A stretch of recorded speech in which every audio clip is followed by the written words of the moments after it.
Welcome everyone. Please come take a seat so we can get started as soon as possible.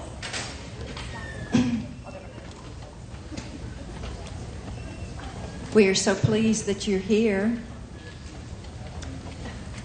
And we have some distinguished guests that I'd like to acknowledge first, including Jack Christie, who's sneaking in here. And here's your seat, Council Member Jack Christie.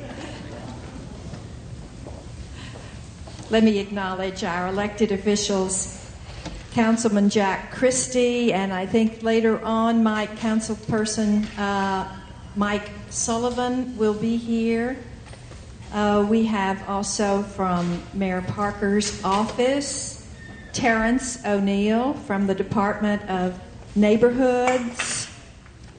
The Department of Neighborhoods is dedicated to improving the quality of life in our neighborhoods through outreach, community partnership, and improved government responsiveness. And Cameron Waldner is the Chief Service Officer of the city's Volunteer Initiatives Program, with about 1 million volunteers every year coming. 1 million hours. Okay, 1 million hours. I got that off the website. Better to go directly to Cameron. And are there any other elected officials here? And of course, we have the Honorable Mayor Bill White here, and Andrea, who is seated in the back among many, many friends.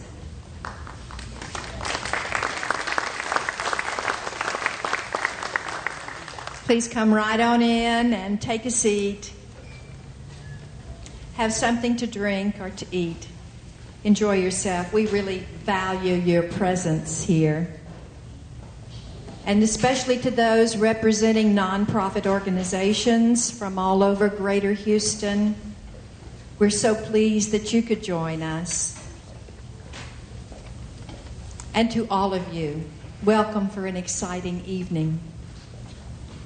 This evening is co-sponsored by the Adult Formation Council of Christ Church Cathedral, and we're grateful to the Dean of the Cathedral and the Council for the use of this beautiful Great Hall. I am Betty Adam, and I'm the Canon Theologian here at Christ Church Cathedral, and I'm the President of Compassionate Houston. We've come together because we want to be on the ground floor of Houston's compassionate movement. It's an exciting time when a city intentionally decides to focus on how we treat one another. It's particularly exciting when a city recognized as the most diverse city in the nation expresses its desire to come from a place of our true humanity, to become other-directed rather than strictly self-involved. For many, compassion is a religious duty. It's at the root of all religious systems. But for others, it's a human thing.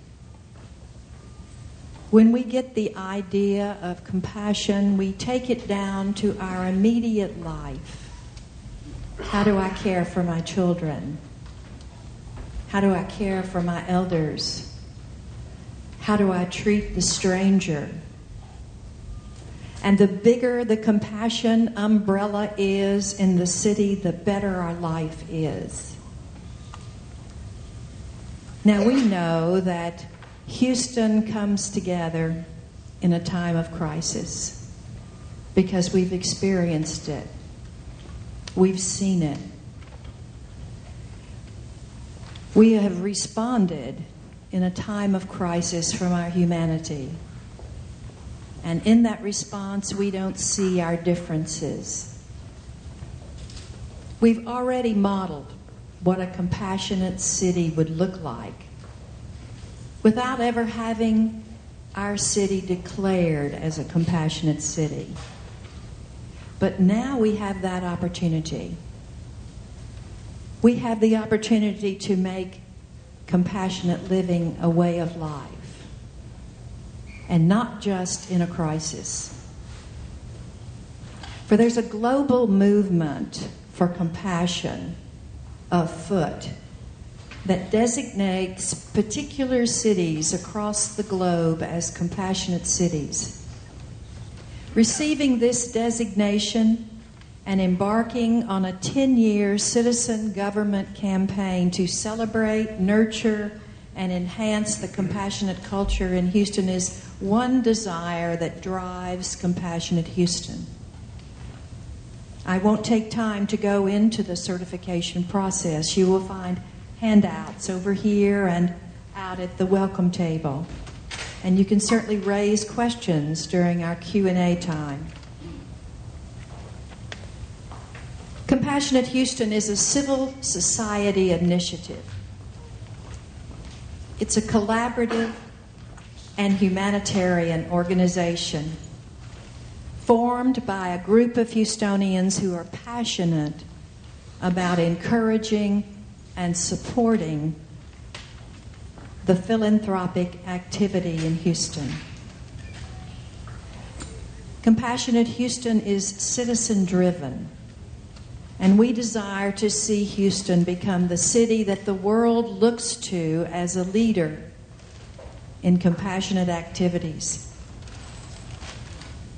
We know that in these challenging times, philanthropic activity will have to expand to fill the gaps between our evolving social needs and the financial ability of local and national governments to fulfill those needs. Compassionate Houston wants to build a network of compassionate partners and compassionate ambassadors that can assist the city of Houston in furthering public service and philanthropy so that we can take care of Houstonians in need and further Houston's compassionate image to advance the economic future of the city. Compassionate Houston has already accomplished a lot. At the 9/11 commemorative service weekend, we partnered with the city and 142 nonprofits, faith communities, for-profits, schools were drawn to our vision and the goals. We later engaged in other projects to add to the resources of a cluster of nonprofit organizations who directly serve the homeless and the HIV community. And recently, we held an art contest to inspire young artists to draw and paint on subjects relating to caring, kindness, and the generosity of the spirit of Houston. We are so pleased that we have received our nonprofit 501c3 status.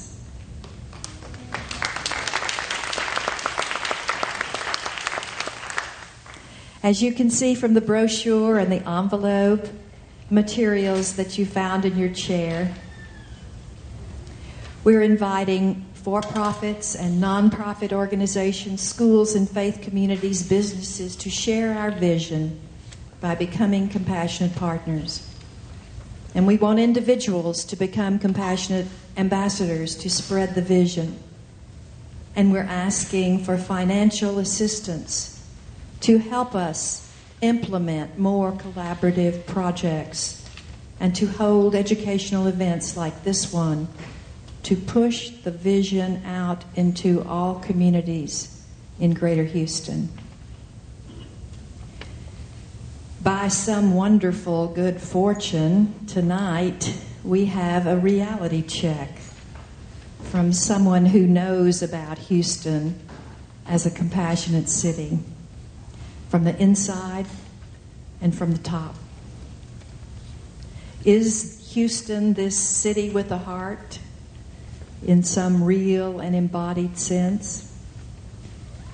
If not, how do we nurture and enhance the already existing compassionate culture so that its values spread out to every part of the city? We are so pleased to have the Honorable Bill White and his wife Andrea with us. We all know that it was Mayor White who served 3 terms as mayor of Houston from 2004 through 2009. It was Mayor White that put Houston on the map as a compassionate city. What city did what we did under the direction of Mayor White during the devastation of Katrina? Before becoming mayor of Houston, our guest speaker served as the United States Deputy Secretary of Energy under President Clinton and was on the Council of Foreign Relations. Born in San Antonio and Harvard educated, magna cum laude with a degree in economics, and then back home to the University of Texas Law School. Married to Andrea, a woman distinguished in her own right. They are the parents of 3 children. Honorable Bill White began as mayor of Houston in January 2004. During his first term, Houston hosted the Super Bowl 38, 2 All-Star games, and the 2005 World Series boosted the economy. Among his initiatives that term, he called a summit to discuss Houston's high school dropout rate, and most famously gave refuge to the victims of Katrina, setting up programs for them to find long-term housing and jobs and education. He was later awarded the John F. Kennedy Profile in Courage Award for this service. Mayor White was reelected for a second term with 91% of the vote. And again for the 3rd time, all along, continuing his work in education and energy conservation, public safety, pollution reduction, for which he received the Hero Award. He created programs to stimulate growth in Houston's neglected areas.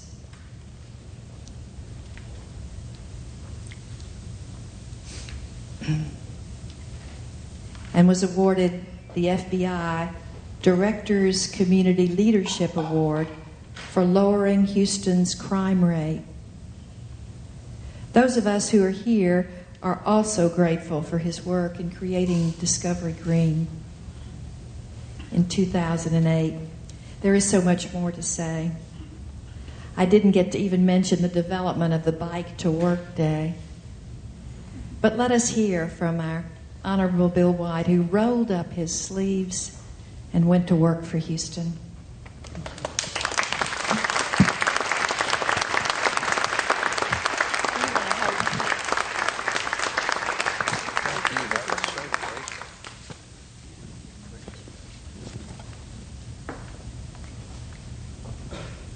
Thank you, Betty. I mean, listening to those introductions has an effect that I hope will be the same as when we get the Compassionate City recognition, which is you try to be what people say you are, right? And I want to tell you, it's so great to be here at Christ Church. So many great people in the congregation, such a great leadership you have, lay leadership and clergy. Now, I did not know quite how diverse Christ Church had become until I looked around the room. I didn't have my reading glasses on, at the lay leadership and clergy whose pictures are on the walls in back of me and surrounding the room. This is an interesting group. Oh, art gallery. Okay. I didn't know whether it was the lay leadership or the people who had not met their tithing commitment with names underneath to identify them. So what are we doing here, by the way? What are we doing here talking about and thinking about getting recognition for compassion? I mean, after all, Sermon on the Mount is right there. The red letter words that you should pray quietly and not ostentatiously, and that we should give in charity anonymously, not seeking recognition. But that's not all Scripture says. You know, at Bethany, when Christ was anointed, and his followers they were appalled that somebody would be wasting good oil that could be sold to sustain the poor. Then he honored. He said, let her do her job. Because it wasn't about him. It was about the value that was being recognized by that act of sacrifice. He knew it wasn't about him because he didn't want to do the job. Twice he asked if he could be absolved from having to do a job that was so important to the Lord. We learn that recognition of what we value and what we honor is a witness to our faith. You know, that's when Betty called me and I thought, let's go to Matthew 5 and look at the scripture that a city on a hill cannot be hid, it says.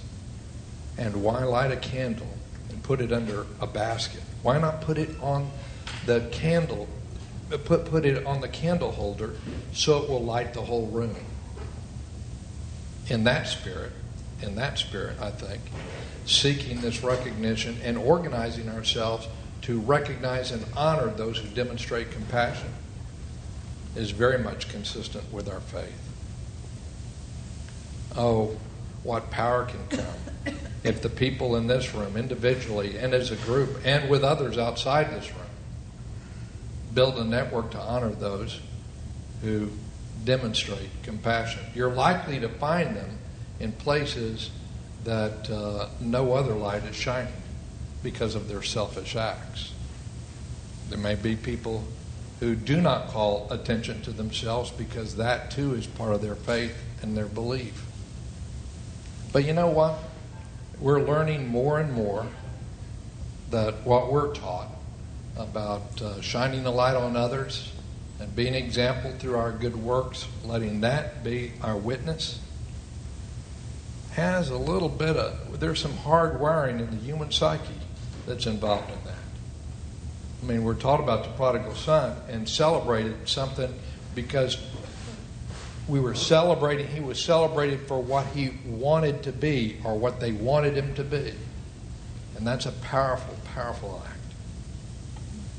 Malcolm Gladwell wrote a book, this Blink book, and it has some references that part of it is all about how people will behave in a manner based on how people expect them to behave. That people, if they're stereotyped, will tend to conform to that stereotype in a very powerful way that we're just learning to deal with.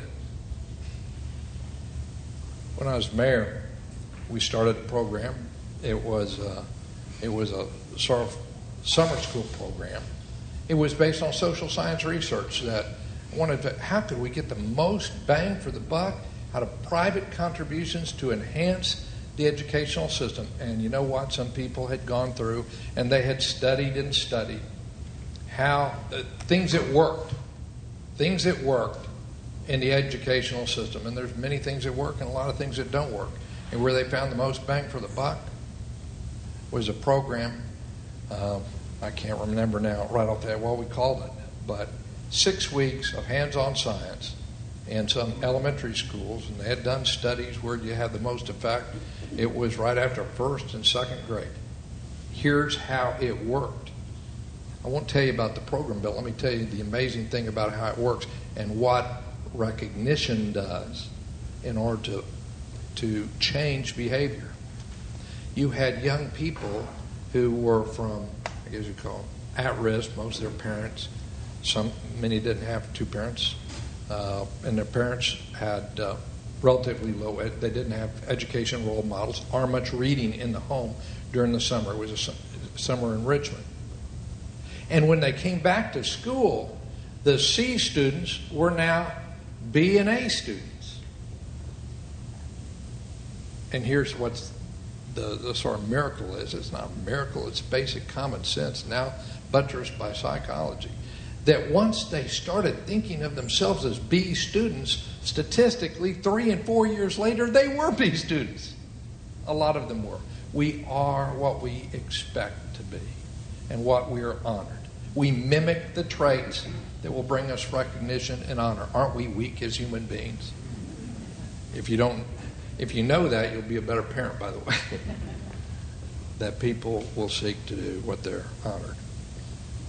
And finally, shining the light. Honoring compassion and doing so in a way that bears witness. How powerful. An individual. It doesn't have to be a group. Individuals can have power in that way. The scripture that when Betty called me, it came to mind because my mom had just lost my dad, and she had lost a husband of, Andrea, 61 years, I think it was. So an incredible amount of time. And like many people who have that bond, there was a period of grieving and identity and what if and lost. And then she watched a televised sermon. And it was about the scripture in Matthew that I quoted. And that's what my mom told me. She said that when she was 10, there were family issues. She was raised by a single parent. When she was 10, her mom was 25. Okay. And single. And working. Had been working for 10 years. Great woman. But it was not always easy. And she went to church, and church was her home, and she heard this sermon, and it was about the time where and it was about this, that you could be the light of others, and she resolved that was what she was going to be. She was going to shine the light on other people. Great teacher. I was lucky to have her as my mom, I got to tell you. But then she says, well, I heard that again, and it came back to me. I had been confused for the last several years taking care of your father, that I thought my job was being a wife. But the wife was just part of my real job. My job was shining the light. And I'm good at doing that. And when I do that, I can see that light reflected back on me. Oh, I wish a lot of people in the workplace understood that. You know, there's Stephen Covey. Of course, he's made a fortune now with these self-help books. And do y'all know how those came about? I mean, he was a professor at the University of Utah, and then he decided to read every self-help book there was and just distill what they said in one book and get a bestseller. No, this is true. This is what I mean, pretty shrewd, actually, when you think about it. But he got deeper and deeper in it, and he wrote books, and they sold, and then he thought about it, and he actually took this seriously, and it came down to he wanted to distill to what could make people effective managers and leaders, lead them to promotion and work, how to influence people, and it was about being open and trustworthy and treating other people with respect, making decisions based on principle that were understood, that you could treat people with respect and you could be compassionate and still have boundaries and still have accountability if people knew the rules in advance, which means that you needed to know the rules and you needed to communicate them. And now I've just told you, Covey's made several $100 million doing that. A lot of you can go to your church or mosque or temple and find out some of the same things if you want to, but it was marketed in a way that would appeal to business people. So, some thoughts about why it's worth honoring compassion. But if it's so if it's so obvious, if it's in our faith traditions, the next thing, I'm doing this as much for me as for you, by the way, is what are some of the barriers of compassion? You see, this is one of the things that sort of bothers me a little bit, is how can you be against compassion, right? And there's an old principle in philosophy and science that if you can't disprove something, or another way, if there's not a good argument against it, then it's not all that valuable. I'm not saying compassion is bad, but I'm just saying that why is it then that it's so difficult for people to engage, using Betty's definition of compassion, with others, to treat people the way that we would like to be treated? Now, this is purely for me. If nobody else gets anything out of it, I was just listening because I fall short of my mark in many different ways.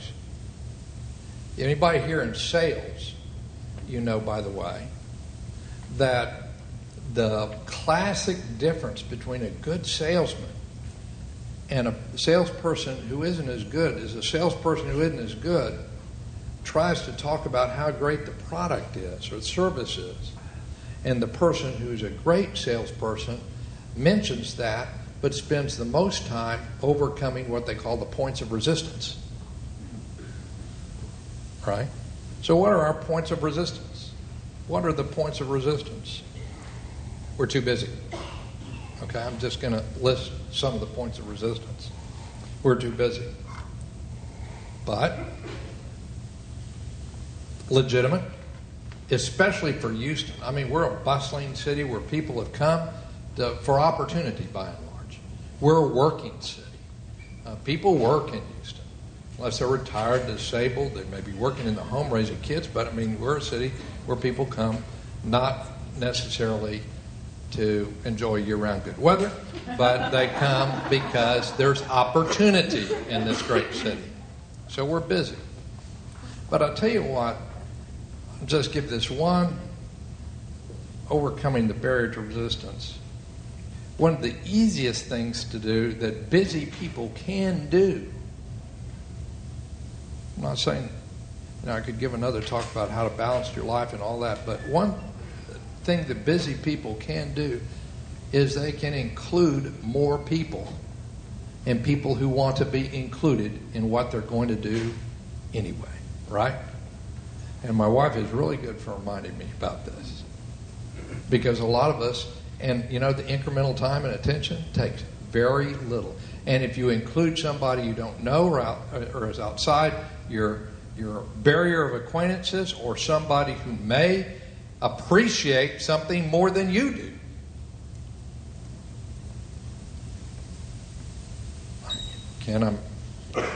Andrea did something that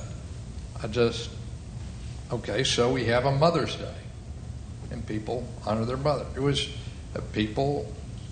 there's family rituals that are important, phone calls being made. People want to participate in this great day we call Mother's Day. But she thought, well, let's celebrate Mother's Day with some friends who are mothers, and by the way, let's also include as many women we can find in homeless shelters and other places where there may not be someone to give them the attention, mothers who are in a difficult position in place. Took a little organizing, took a little effort, but it was just expanding the circle and including people. Busy people can do that. And there's other ways that you can think, each person in their own life, about how to do that. Another point of the resistance, where do we draw the line? This is big for me. I have problems with this. Because some of us, especially if we get, we're type A personality, that once you get involved, you don't want to, you like to finish what you start, and there's so much need. And I had a friend who had spent so much time working on dropouts, but then he said, I said, well, what were the results? I listened to the results. There were hundreds of people brought back, and he says, but we made no difference. Wait a minute. if there's anything that our faith and other faiths teach, it is that each human being is important. And you don't keep score just by groups, right? So this whole idea of not a good way to set boundaries is to find a program or organization that does have boundaries. If it's a mentor, there's a time limit. If there's a structure, there's the way to do it. So many people here have participated in voluntary organizations. No one person can do everything, but if everybody does something, then everything can get done. We showed that during Katrina. It's just a truth. If everybody does something, then you're a lot better off. But nobody should try to do it all by themselves. Oh, here's one. It's a barrier. I have to deal with this constantly. I'm at best a C student on this. It's a struggle, so I can be a witness, as Paul was, at being a prosecutor. How about starting with the workplace? Co-workers.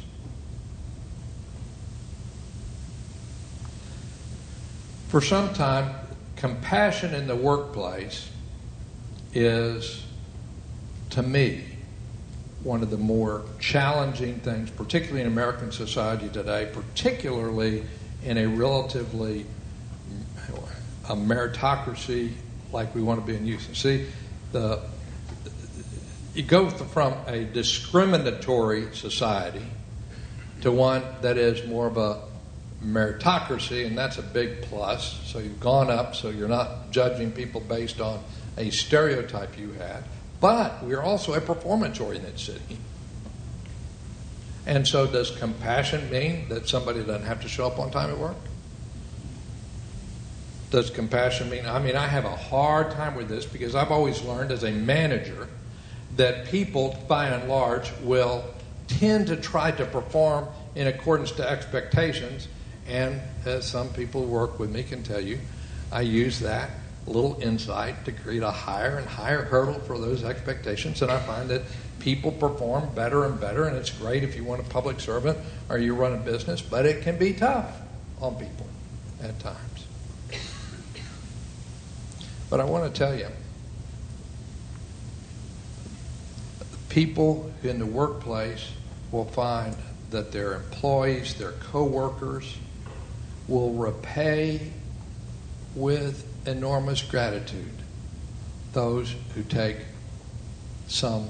It doesn't need to lack accountability or to tell somebody they can keep their job forever or not to give feedback, but to take an interest in them as a person, particularly in a time of crisis. I can think of a couple of people that I've worked with for 20 years. I'll give you one example that, I didn't think about it. It was just common sense. It was my faith. She was a file clerk in a law firm. I hardly knew her, but I did know this, that she was moping around a little bit, and somebody at the firm told me that there were these, it's Haiti or Jamaica. There was a big earthquake, and she hadn't been able to hear from her daughter for 4 days. More than minimum wage, but an hourly employee, barely getting by, and so I asked her, I said, okay, we're going to get you, you're going to be on this plane, and you're going to be on it tomorrow, and here's a ticket, and get packed and go find her. Andrea and I, it was a bond for life, and it was mutually beneficial, and it was not intended. And I could give you a couple of other stories about that I hate to say are atypical of me, but which were to show an interest. That doesn't mean that somebody is relieved of their responsibilities as a job. It doesn't mean that bad performance is excused, but and so long as people know the rules, what matters is you pay attention to them as individuals. And we see a hierarchy within the workplace based upon income and based upon responsibility. We're a social animal, and we're a hierarchical social animal. And the people who break down those barriers in the workplace, it doesn't mean somebody could ask you for money because you get too close to them and say no. Okay? I mean, I can give you examples, but effective leaders and effective managers see, first of all, a human being, and then they see the coworker or employer and employee. Compassion in the workplace is terribly important. I'll say something about compassion as public policy, and then go, and where does this all fit with Houston? And some advice on how could you help on the project before question.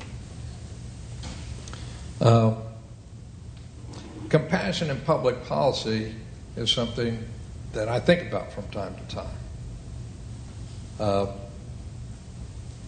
It can be a thorny issue, and so I'll just identify a bias that I have, and I think a lot of people do, for different reasons. I worry about it, others don't. There's a natural tendency for people to be compassionate with other people's time and money. You know what I'm saying?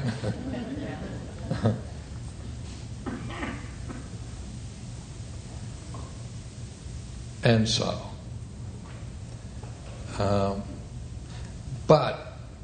so just like everything in life, like the fact that you die if you don't eat, but, you know, if you overeat constantly, you may not live as long. There's a matter of balance. You know, as a society, we tend to be, how would I say it? When we speak honestly of the values that bind us, then you will find a tremendous consensus among people in this community, among people in this state, among these people in this country.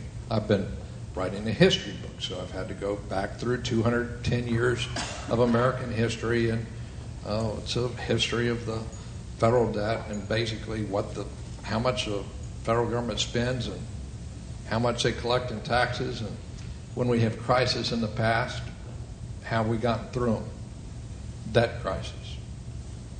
But in the course of that, I found something very interesting, and it's a little bit alarming, I have to say, for the times that we live in, is that in America there's been a fairly broad consensus in this century, or in the last, since 1900, and really before then, about the values of the community.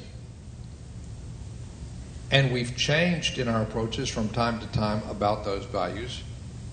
And we've seen throughout most of this century, the last 100 years, a consensus on the values. And it was something like this: that our most vulnerable citizens,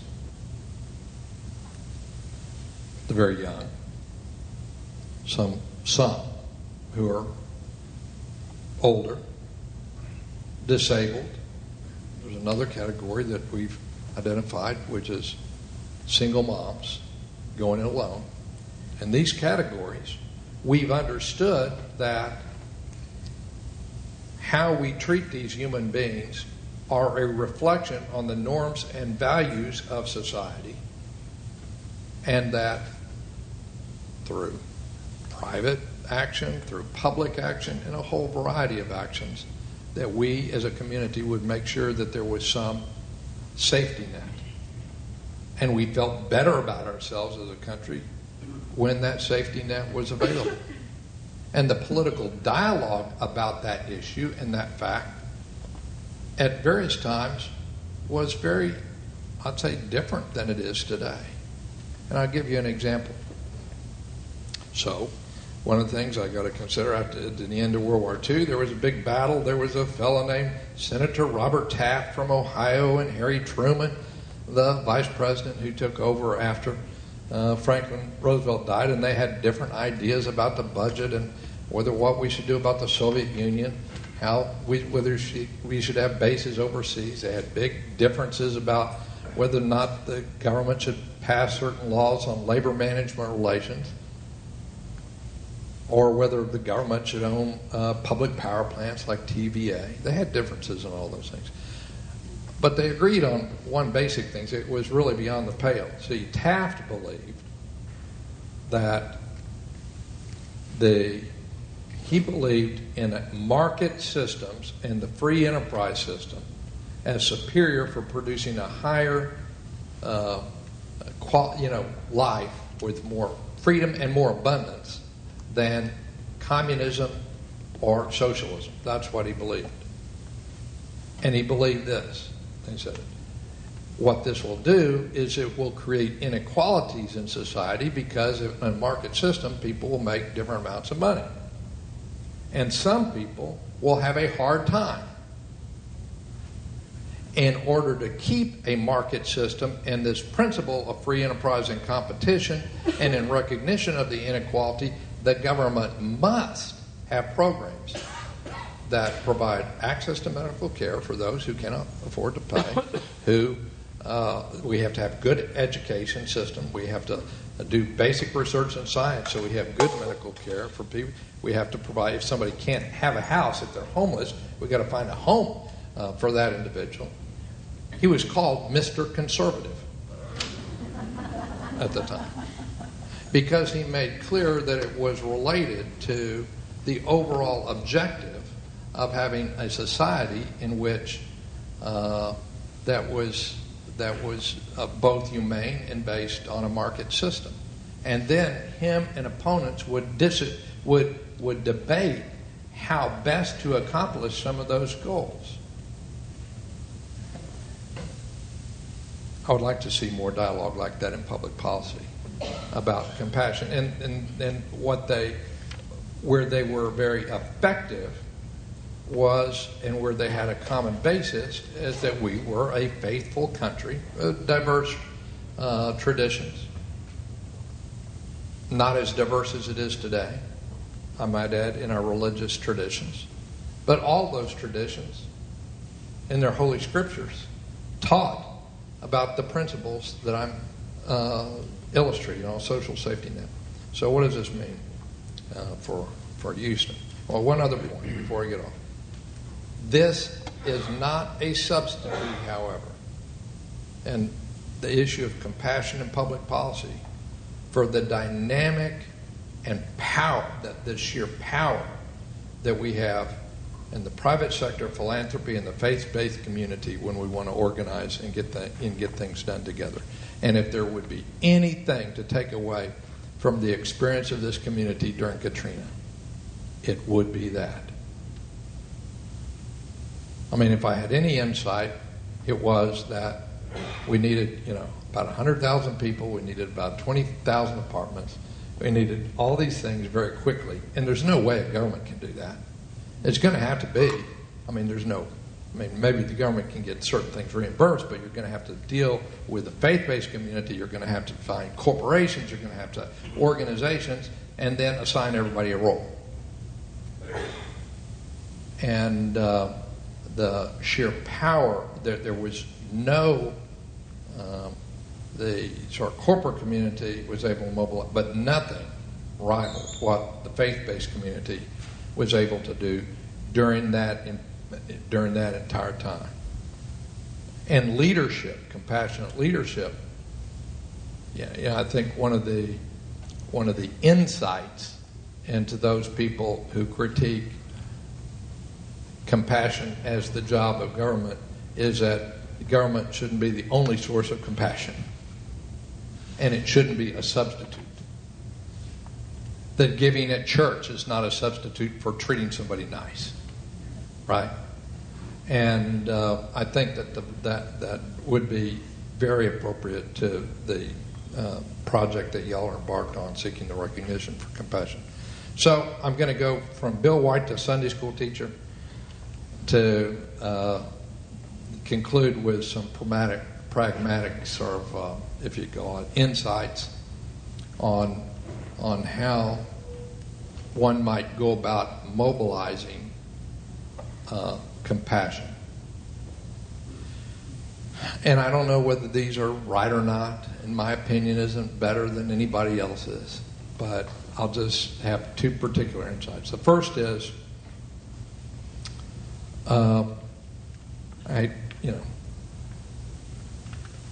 people are best organized, diverse people, across faith lines, different backgrounds. The bigger the group, the better.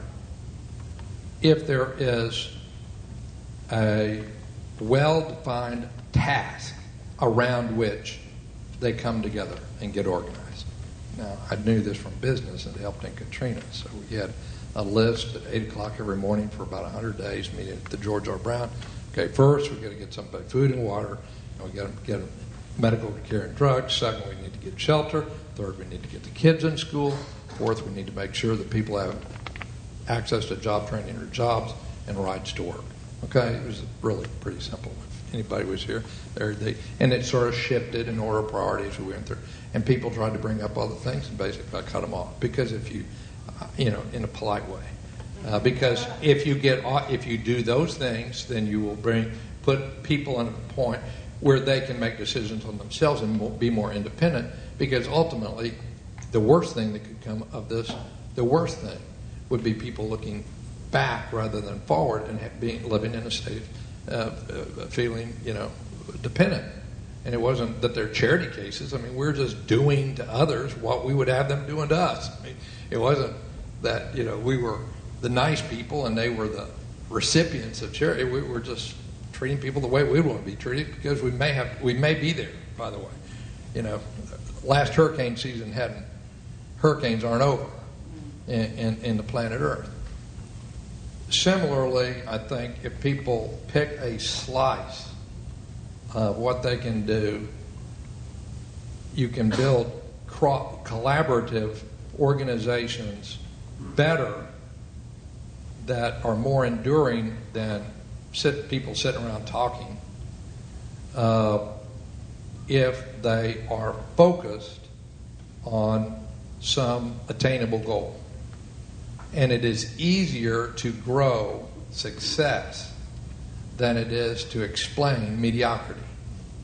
So things that start with a more modest goal, but they require a lot of collaboration, and that are done successfully can breed more collaboration, more success. Things that are called collaboratives that are amorphous breed meetings. Okay?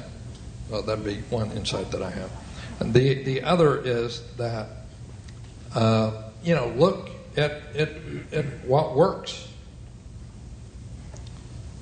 There's a great power in group activity, just as there's a power of worshiping together, and there's a powering for living faith. It both reinforces and validates what we're doing. It's more fun. It creates a sense of critical mass. I don't know how, the Holy Spirit works in it, but it's a lot more effective when done as a group. And when you get groups who work and learn to work together well in doing one task and move on to another, boy, it can be powerful. Now, I got to tell you, I can give you 3 examples, one of which I want to elaborate on. There's this church downtown that's built this place for the homeless. It's called, you're a candle.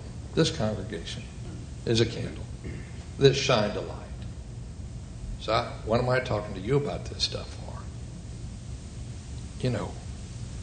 The Ishmaeli community, and I'm not just picking, there's somebody ought to go to school on the way that Aga Khan Foundation and the Ishmaeli community organizes, because you talk about some people who live their faith through good acts where I've seen the results, and if you convince the community to do something, then it will get done. And I've used it here in town, not for a lot of recognition. We need a clinic in this part of town to have medical care. Well, we'll talk about it. There's a clinic. Okay. The schools and hospitals in Africa are unbelievable. that the Ismaili community has done. And not as a proselytizing device. I would say they're a resource here. Meet with some of their community. Some of the things that I don't know this on personal experience, but just as somebody who is a reader, and if I had a little bit more time, I'd love to go to school on what Rick Warren has done in his congregation. You know, it's pretty interesting, some of the things that they have done to really mobilize, and found that people who give of their time and their money, and they work as a team, and they take ownership of it, it's really spawned something that's occurred in that Christian congregation, which is it's an amazing thing that I'd like to go study sometime. And I think that in Houston, we have those seeds that are planted all around this city, and our task is connecting more and more of those seeds together. With that, thank you for having me.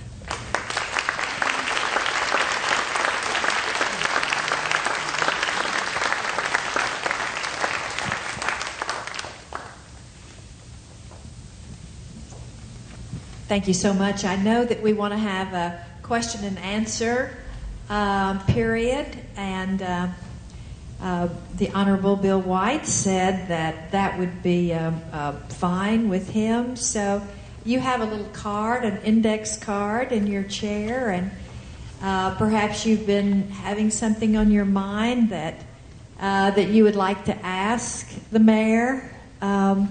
Write down a question, and Tiffany will just hold your hand up, and Tiffany will come around and pick up the question. And until we get some questions going here, how about a few hands that might come up to ask some questions of our mayor? Yes, Letty. Yeah. How many people came from the world? About 200,000 in the first, I guess you'd say, 2 weeks. And then by year end, I would estimate about 160,000 by year end 2005. So it occurred in, in total. So these people started migrating. I know, and I'm pretty confident of that number, because at that time there were 124,000 that were homed and housed in a program of vouchers that we did. By the way, by the calculations of the people who left New Orleans, that was about, in the New Orleans area, that was about half the population in New Orleans at the time that had been evacuated was here, including about 80% of the people in the 9th Ward, Lower 9th Ward, and 2 other wards within were not 90%, but they were 70% here. And, there were 130, and those people, the 130,000 had apartments. Now, there was other people who had homeowners insurance, who were living with friends, and they generally, they didn't need a public program. The cost of that program for 2 years of housing, at the maximum for the people till they got on their feet, there was a cutoff, was not all stay for 2 years by any, but for housing that, the equivalent program that was done in Louisiana, Baton Rouge, and other parts of Louisiana cost $6 billion for the federal government. Ours cost $190 million. $6 billion to $190 million. The trailers themselves called their trailer cities they had. At 40,000 a trailer, that was the first round of trailers before they had to replace those with the new trailers, where people were living in trailer cities. This is how some other communities dealt with this situation.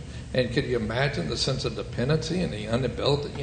How do you get to work if you're living in a trailer city? You're going to give somebody an address that says you're living in a trailer city? Do you think that's a big, plus? No, it'd be better to have them in apartments.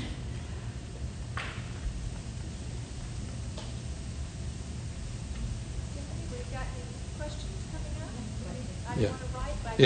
Yeah.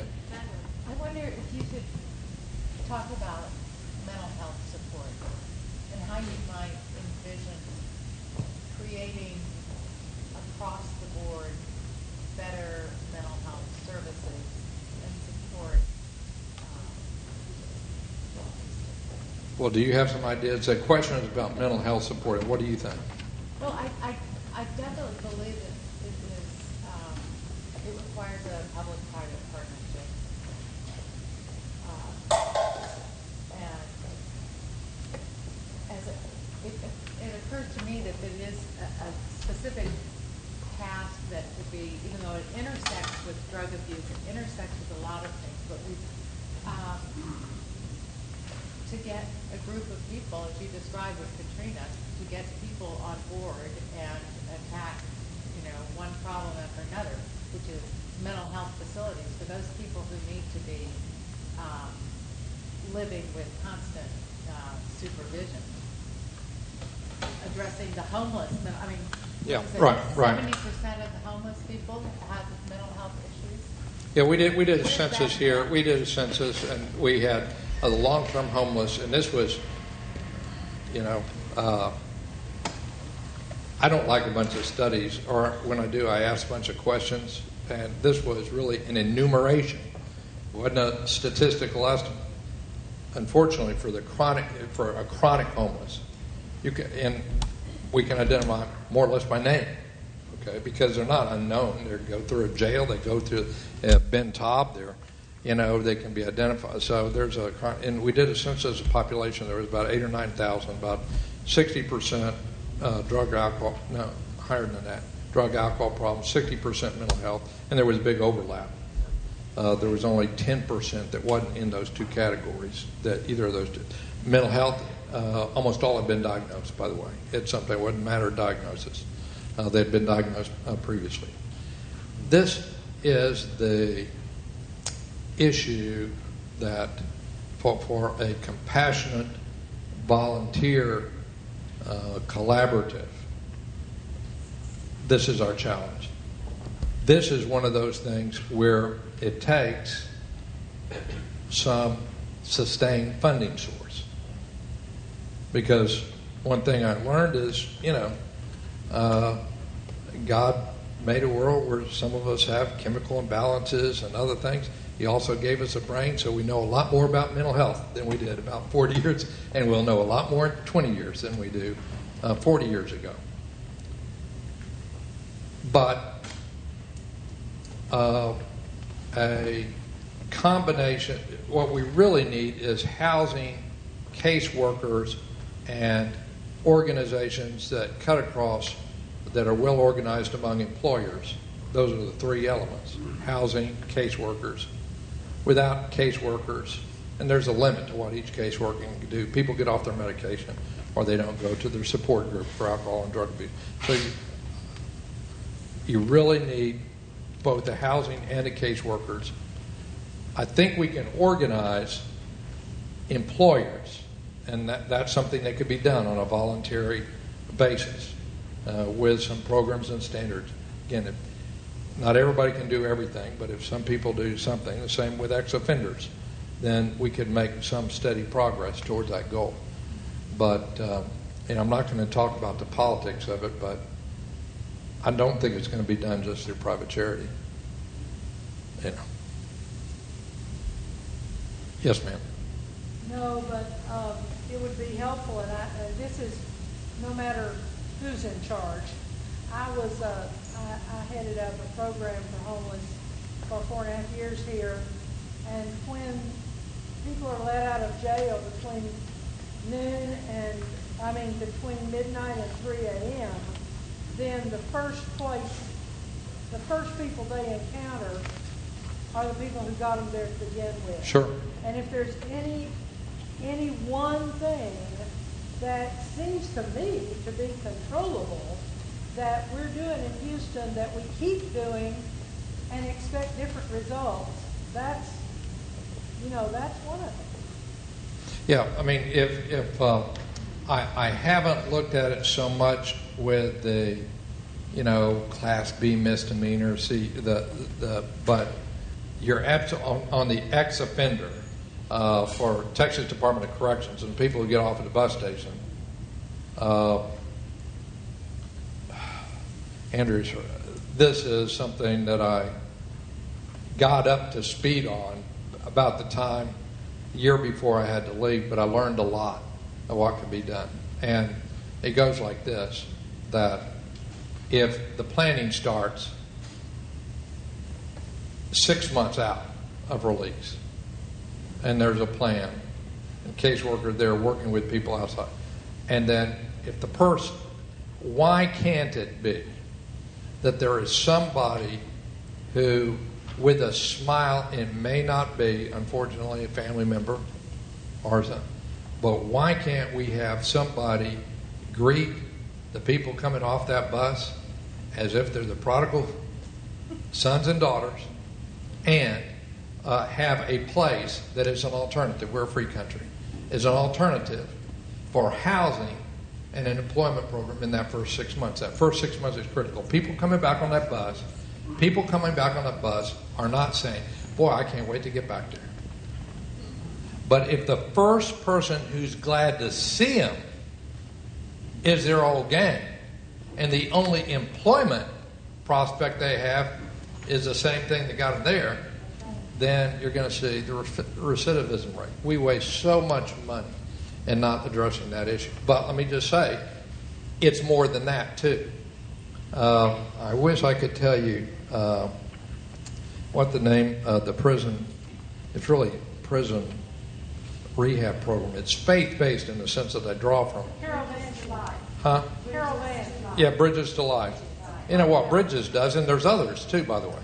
But what Bridges does, that really is something that people can plug into and is almost a precursor until you have somebody get a new sense of identity.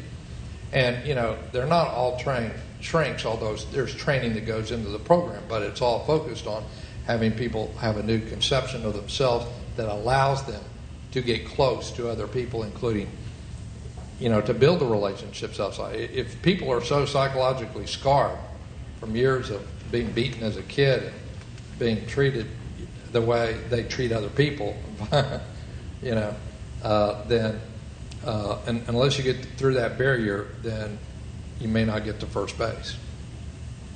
Yes. Yes, ma'am. I would like to address this problem much earlier, starting in kindergarten, because my passion is for education. Yeah. And I feel like that many of the problems that we are discussing right now can be attended if we start being compassionate toward our children who are at risk and figure out ways that we can mentor them early on so that they begin to think early on that they can succeed, just as you were saying, and then hopefully they will not end up on the street, or they will be able to read. What are the biggest characteristics of people in prison is that they can't read. Right. So if you can't read, you don't have many options. But we have just right within 10 minutes of this church even great opportunities to get involved in interfaith ways, not proselytizing, but working with these children who are at risk and nurturing them along so that they become successful adults and don't need to go to the streets. And I would love any suggestions about how to best do that. That's my question. And some of y'all can research this, but there's many different ways. One of the very most effective early childhood educations, there's many, many, many different wonderful ones. But I'll just give you one that I know, it's amazing how it works.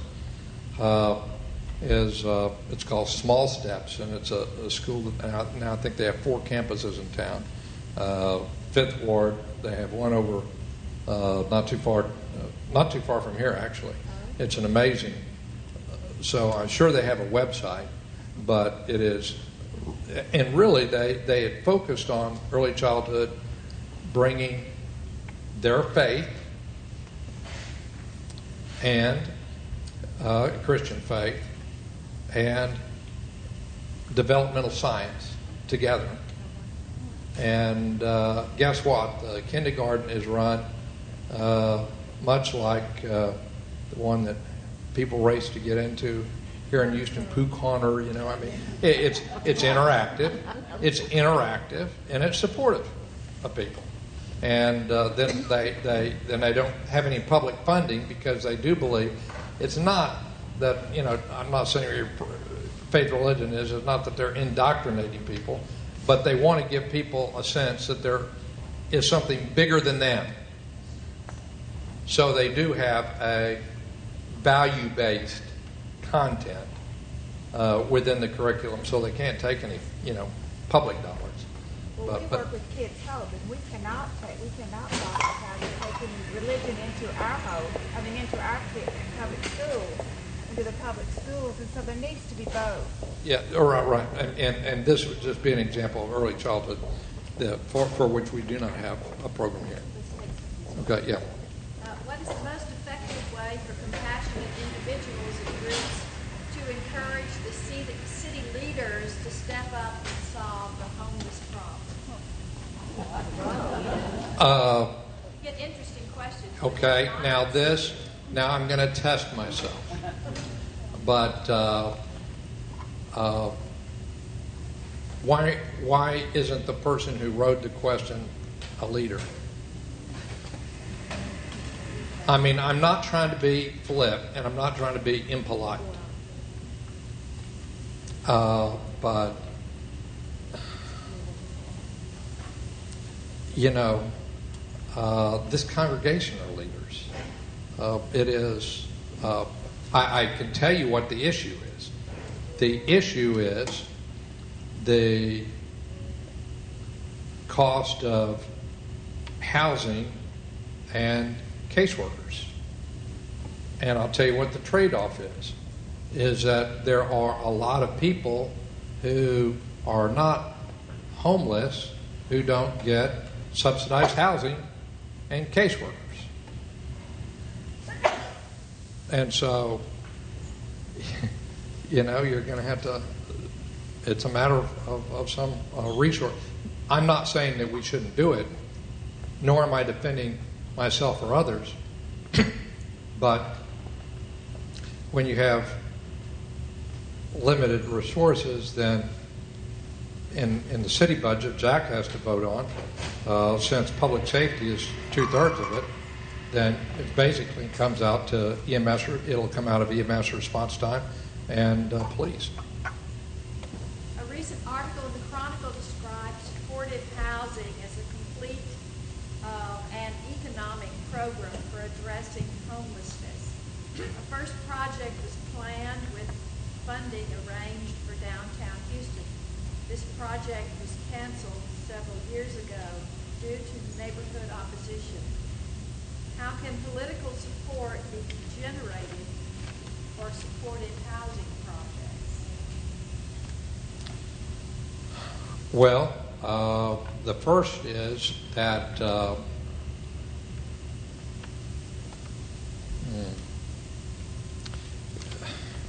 this is true throughout the city of Houston. It's something that I've learned. It's something that's a very interesting phenomenon, that people want social service agencies and more of them, but they don't want them next to their neighborhood. And this is a pretty, and moreover, let me just say, can I be polite and can I be truthful?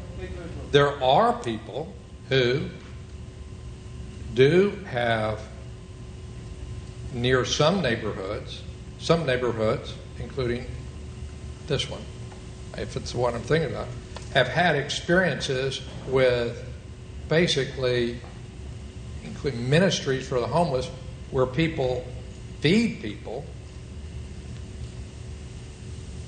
and create a magnet for people who have slept on lawns and broken in houses. Okay, I'm just saying this is a fact. This is not, and so you wouldn't. It's an issue, and then there are some neighborhoods that say, well, I'll tell you what, I see the distribution of this. I don't see that many in Memorial. And then finally, for the sponsors of these projects, what I would say to sponsors is come up with alternative sites, deal with the community. There are people who deal with the community successfully, and when people don't know how to deal with the community successfully, don't blame the politician, because I've seen some leaders of nonprofits who know how to do it. Now, I'm being a little blunt, but there was a little. But if somebody has a particular site, and particularly if they give a salary from a nonprofit organization, and that's their only thing going on in their life, they get committed to the project. We have just a few more minutes. What are some concrete ways to create a compassionate workplace when by nature competition and remuneration are the common goals? So you touched on that. Now, and this I can proselytize pretty heavy on this, which is the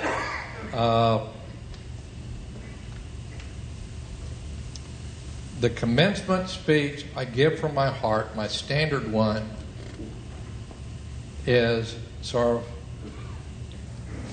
if you treat other people with respect and are open and live a principled life, you will find people pushing you up the career ladder. You will not have to be, pulling yourself up by your hands. And this is something that is the biggest unknown secret of how to succeed in, organizations and succeed in business and professional careers. It's unbelievable. And the difference between people that do that are trustworthy and reliable and treat people with respect. You may not be able to see anything 5 years out of college. But there are people who are the top of the class and wondering why they were mistreated and why they were treated unfairly when they're 50 years old and they've seen people pass them by. Some of them get bitter and angry about it. And I could tell you, one of the reasons. Because people did not want to help you. Give credit more than you take credit. Isn't that part of the golden rule? And I'll tell you what, it's part of leadership and management. Thank you. Oh, I'm sorry. Yeah, thanks. Are you familiar with Rosemary Badami? 47 years ago, she decided she was going to get every homeless person off the street that she could, because that's what Jesus said. And she didn't care about any obstacles. She bought one house over on Caroline, which was then not doing so well. And the neighbors protested, and she had her socialite friends move in with the one person who was black, and they were protesting because it was a black person.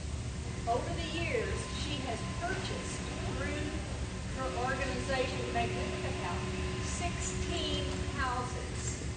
She goes out into the street, sees somebody lying there, and gets them up on their feet. Now, she's too old to do this, but when they go to Magnificent House, she solicits the prisons. She gets 500 letters every month asking them to give guarantee the prisoners a place. And I see her sitting there fretting with all these letters and who to accept. And she brings them into this community, gives them a job, pays them, if it's a pittance, to help build respect, helps them get their identities reestablished. And she will take murderers. And she just believes in unconditional love. And as she takes a new staff person on, she says, all you have to do is really love them. Well, that is hard to do. It's all. So about 9,000 people have gone through that system. She is a Catholic, but unaffiliated with the Catholics, other than they give her some money. She runs it herself. just wanted to mention. And that's leadership. And that's the leadership, and that is Howard is saying when we were talking about how are the leaders of the city. I personally consider her to be a leader. Okay, and there are a lot of leaders out there like that. Yes, sir. Well, I know we have so many questions, but our time is up. And if those of you that have questions, I think that the mayor will stay here around a little bit so that maybe you can ask him some questions here if he would be so kind. Thank you so much for being here. And we'll be hearing from us again. I think Excuse me. You know, I just wanted to ask you a question that adding nonviolence training in early childhood, nonviolence training, and in the safe training in I agree. Because I was the co-founder of the Brigade of Nonviolence here.